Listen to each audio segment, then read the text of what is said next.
ఉచ్చ పడుతున్న గ్రహము, నీచ పడుతున్న గ్రహము రెండు ఆపోజిట్లో ఉంటాయి. అంటే ఉచ్చలో ఉన్న గ్రహం నీచాన్ని చూసుకుంటూ ఉంటుంది, నీచలో ఉన్న గ్రహం ఉచ్చని చూసుకుంటూ ఉంటుంది. ఇప్పుడు అలా కాకుండా అవి అక్కడ ఉండకుండా ఇప్పుడు నేను చెప్పే గ్రహాలు కొన్ని రాశులను చూస్తే వాళ్ళకి ఈ మహాలక్ష్మి యోగం పడుతుంది. దీన్ని మహాలక్ష్మి యోగం అంటాం. ఇది కూడా ఒక ధనయోగమే. ఇది ఉంది అంటే కనుక వాళ్ళకి ఎలా అంటే ఒక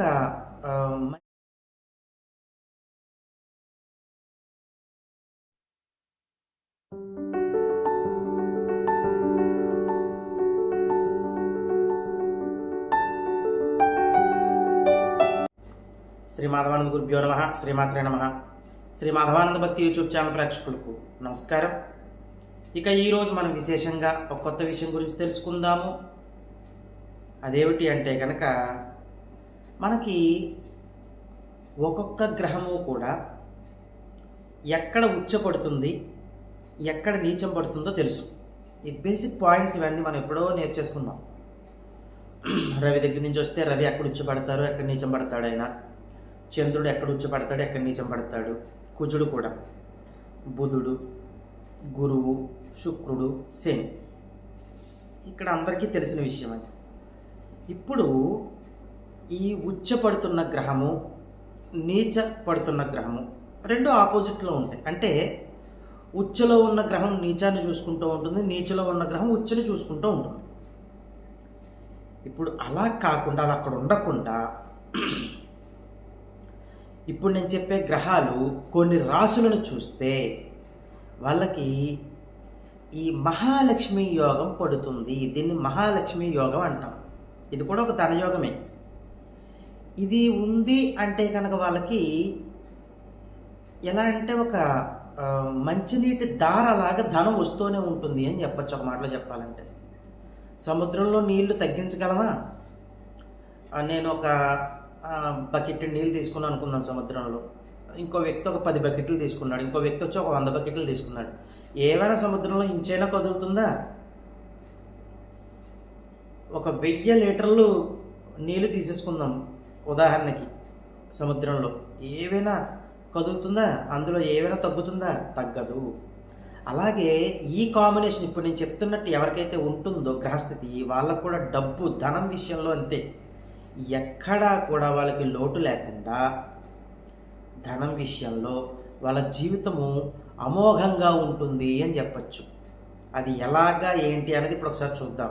ఇప్పుడు నేను చెప్పిన గ్రహస్థితి ఎవరికైతే ఉంటుందో వాళ్ళు మహాలక్ష్మి యోగం కలిగి జన్మించి ఉంటారా జాతకులు అని చెప్పచ్చు. దీనివలన డబ్బు ధారాపాతంలా వస్తూనే ఉంటుంది. వాళ్ళకి ఎంత ఖర్చు పెట్టనివ్వండి. ఇందాక చెప్పాను కదా ఉదాహరణ, సముద్రంలోంచి ఎంత నీరైనా తీయండి, ఏమైనా పోతుందా? వీళ్ళకి ఎంత డబ్బు ఖర్చు పెట్టండి, అంత డబ్బులు వస్తూనే ఉంటుంది. ఎలాగా ఇప్పుడు చూద్దాం. ఇప్పుడు రవి దగ్గర నుంచి వద్దాం. రవి ఎక్కడ ఉచ్చ పడతారు, ఎక్కడ నీచం పడతారు? మేషంలో ఉచ్చ, తులలో నీచం. ఈ రెండు రాశుల్ని చూసినా అర్థమైందా? మేషరాశిని, తులారాశిని రవి చూస్తూ ఉండాలి. ఆయన ఎక్కడ సమసప్తకాల్లో ఉంటారు కదా, అంటే ఆయనకు ఒక దృష్టి ఉంటుంది, సప్తమ దృష్టి ఒకటే ఉంటుంది ఆయనకి కదా. ఆ సప్తమ దృష్టితో మేషరాశిని చూస్తున్నా, సప్తమ దృష్టితో తులారాశిని చూస్తున్నా. అంటే మేషంలో ఉంటే తులను చూస్తారు, తులలో ఉంటే మేషాన్ని చూస్తారు. అప్పుడు తులలో ఉండి మేషరాశిని చూస్తున్నప్పుడు మేషరాశిలో ఏమైనా గ్రహాలు ఉన్నా, మేషంలో రవి ఉండి తులను చూస్తున్నప్పుడు తులారాశిలో ఏమైనా గ్రహాలు ఉన్నా, ఆ గ్రహాల యొక్క మహర్దశలో మహాలక్ష్మి యోగం పడుతుంది జాతకులకి. ఆ గ్రహం దశ అయిపోయిన తర్వాత కూడా మహాలక్ష్మి యోగం ఉంటుంది. ఎందుకంటే ఆ దృష్టి ఎప్పుడు జీవితకాలము వాళ్ళు గతించే వరకు ఆ దృష్టి అలాగే ఉంటుంది. ఆ గ్రహాలు ఎక్కడ ఉంటాయి, దృష్టి, ఈ రవి యొక్క దృష్టి ఆ గ్రహాల మీద అలా పడుతూనే ఉంటుంది. క్లియర్ అయిందా? ఇక్కడ ఒక పాయింట్ క్లియర్ అయింది. ఇప్పుడు అసలైన పాయింట్ నేను చెప్పేది. మేషం దగ్గర నుంచి వద్దాం. ఫస్ట్ ఆయన ఉచ్చబెట్టేది మేషం కాబట్టి అక్కడి నుంచి చతుర్థ స్థానం తీసుకోవాలి. అంటే మేషం, వృషభం, మిథునం, కర్కాటకము. అర్థమైందా? ఇప్పుడు ఈ రవి కర్కాటక రాశిని చూస్తున్నా. ఎప్పుడు చూస్తారు కర్కాటక రాశిలో ఆయన మకర రాశిలో ఉన్నప్పుడు చూస్తారు.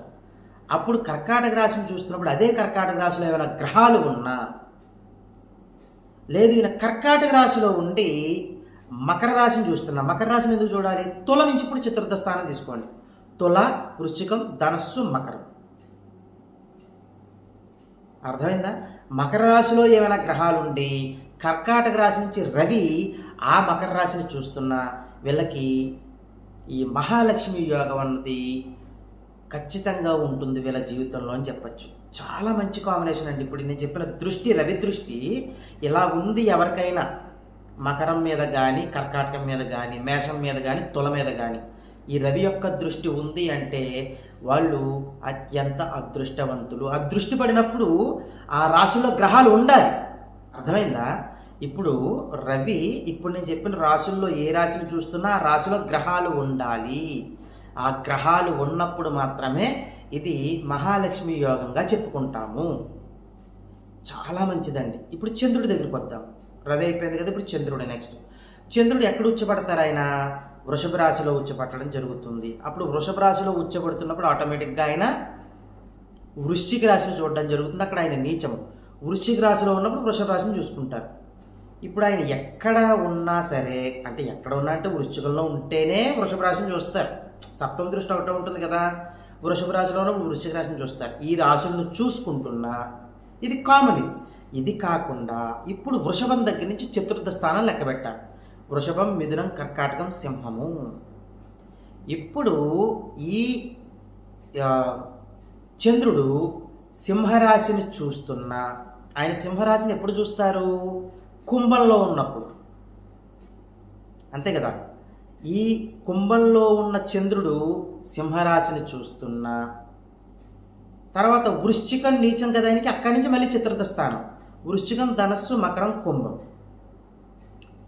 ఇప్పుడు కుంభాన్ని చంద్రుడు చూస్తున్నా. కుంభరాశిని ఎప్పుడు చూస్తారు చంద్రుడు? సింహరాశిలో ఉన్నప్పుడు. ఇందాక కుంభరాశిలో ఉంటే సింహరాశిని చూస్తారని చెప్పుకున్నాము. ఇప్పుడు సింహరాశిలో ఉంటే కనుక కుంభరాశిని చూస్తారు ఆయన.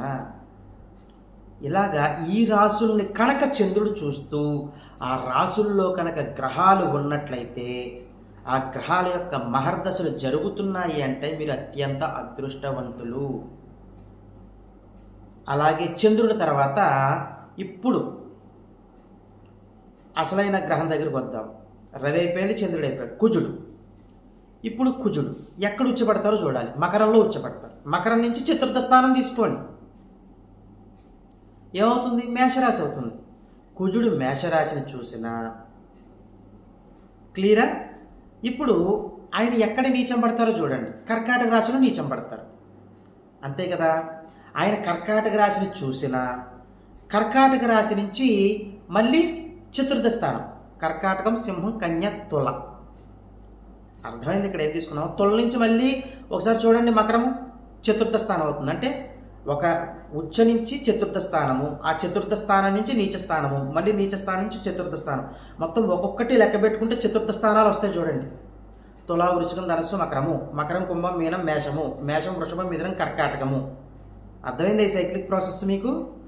తులారాశిని కుజుడు చూసినా అక్కడ గ్రహాలు ఉన్నా మహాలక్ష్మి యోగం పడుతుంది.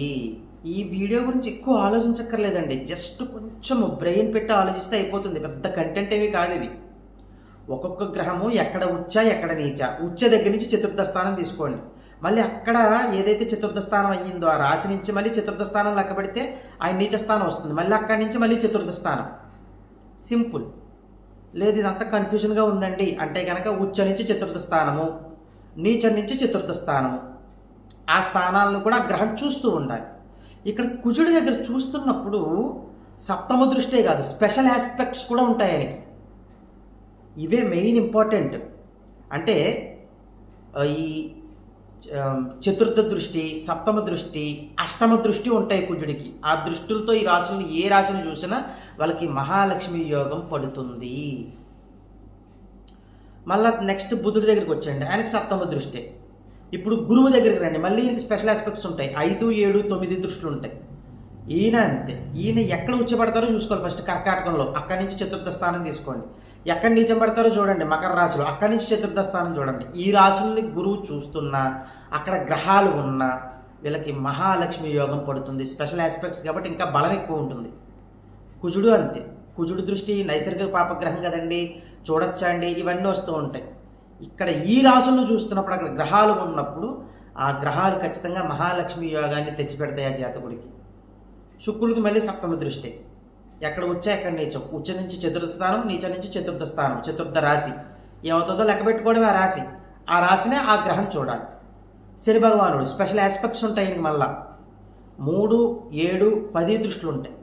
ఈ 3, 7, 10 దృష్టిలతో ఆయన ఎక్కడ ఉచ్చపడతారు శని భగవానుడు? తుల నుంచి చతుర్థ స్థానం, తులా, వృశ్చికం, ధనస్సు, మకరం, మకర రాశిని చూస్తున్నా అంటే ఆయన సొంత ఇంటిని చూసుకుంటున్నా. ఎక్కడ నీచం పడతారు ఆయన? మేషంలో. మేషం నుంచి మళ్ళీ చతుర్థ స్థానం, మేషం, వృషభం, మిథునం, కర్కాటకం, చంద్రుడింటిని శని భగవానుడు చూస్తున్న స్పెషల్ ఆస్పెక్ట్ తోటి. ఆయన ఉచ్చ నీచ రాశులను చూసుకుంటున్నా, అక్కడ గ్రహాలు ఉన్నా ఇది మహాలక్ష్మి యోగాన్ని తెచ్చిపెడతాయి ఆ జాతకుడికి.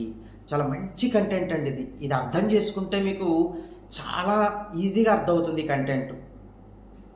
ఇది మహాలక్ష్మి యోగాన్ని తెచ్చిపెట్టే ఒక ఈ దృష్టి అన్నమాట. ఈ గ్రహాల యొక్క దృష్టి ఇలా ఉంది అంటే కనుక మీరు అత్యంత అదృష్టవంతులు. చెక్ చేసుకోండి. క్లియర్ అయిందా? ఇప్పుడు ఇక్కడ మనం ఒకటి చెప్పుకున్నాం, ఈ గ్రహం ఆ రాశిని చూడాలి, ఆ రాశిలో గ్రహాలు ఉండాలి అని.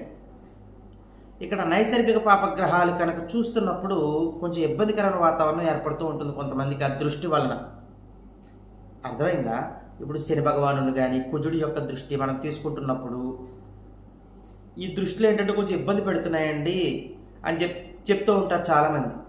ఎప్పుడైతే ఈ గ్రహాల యొక్క దృష్టి పడి వాళ్ళకి నెగిటివ్ రిజల్ట్స్ వస్తున్నాయో వాళ్ళు ఖచ్చితంగా పరిహారం చేసుకోవాలి.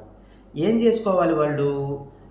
ఈ జాతకులు కుజుడి యొక్క దృష్టి కానీ, శని భగవానుడి యొక్క దృష్టి కానీ, రవి యొక్క దృష్టి కానీ పడి ఎవరైతే ఇబ్బంది పడుతున్నారో ఆ జాతకులు చేయాల్సిన పరిహారాల దగ్గరికి వచ్చినట్లయితే వీళ్ళు యథాశక్తిగా ప్రతి ఆదివారం కూడా నవగ్రహాల దగ్గరికి వెళ్ళాలి. మీకు కుజుడి యొక్క దృష్టి ఇబ్బంది పెడుతోంది అంటే కుజుడి దగ్గర మొదలు పెట్టాలి. ఇది శని భగవానుడి యొక్క దృష్టి ఇబ్బంది పెడుతుంది అంటే శని భగవానుడి యొక్క దగ్గర నుంచి, ఆ గ్రహం దగ్గర నుంచి మొదలు పెట్టాలి. రవి ఇబ్బంది పెడుతుంది అంటే రవి యొక్క గ్రహం దగ్గర నుంచి మొదలు పెట్టాలి. మొదలుపెట్టి 9 ప్రదక్షిణలు చెయ్యాలి. 9 ప్రదక్షిణలు చెయ్యాలి. చేసి ఇంటికి వచ్చేసి కాళ్ళు కడుక్కుని నవగ్రహ స్తోత్రాన్ని చదువుకోవాలి. అప్పుడు మీ పనులకి మీరు వెళ్ళిపోవాలి. ఇలాగా ప్రతి ఆదివారము చెయ్యాలి. ఆదివారం సాధారణంగా చాలామందికి సెలవు ఉంటుంది. అప్పుడు వాళ్ళు ఇంటికి వచ్చేసి కాళ్ళు కడుక్కుని నవగ్రహ స్తోత్రం చేసుకుని వాళ్ళ పనులు వాళ్ళు చేసుకుంటారు. ఏమైనా డ్యూటీస్ ఉంటాయి కొంతమందికి, వీక్ ఆఫ్ వేరే రోజుల్లో ఉంటాయి, వాళ్ళు ఇలా చేసుకోవాలి. వ్యాపారస్తులు వాళ్ళకి సెలవు అంటూ ఒక రోజు అంటూ పర్టికులర్గా సెలవే ఉండదు, వాళ్ళు అంతే నవగ్రహ స్తోత్రాన్ని ఇంటి దగ్గరికి వచ్చి చదువుకున్నాక వాళ్ళ పని వాళ్ళు చేసుకోవడమే. ఇలా ప్రతి ఆదివారం చెయ్యాలి. ఇలా ఎన్ని ఆదివారాలు చెయ్యాలండి అంటే కనుక ఇలాగ మీరు 27 ఆదివారాలు చెయ్యాలి. కానీ ఈ లోపలనే మీకు మంచి రిజల్ట్ వస్తుంది. మహాలక్ష్మి యోగము మీకు అనుభవించే తెలిసిపోతుంది మీకు ఏంటి అన్నది. ఆ యోగం కలగడానికి చాలా అవకాశం ఉంటుందన్నమాట. కొన్ని వారాలు అవ్వడం చాలా మంచిది. ఇవన్నీ చేసుకుంటూ మీరు సంఘంలోనూ సమాజంలోనూ మంచి పేరు సంపాదించుకుంటూ మీ కుటుంబ సభ్యులతో సుఖశాంతులతో జీవించాలని కోరుకుంటూ సర్వే జనా సుఖినో భవంతు. శుభం.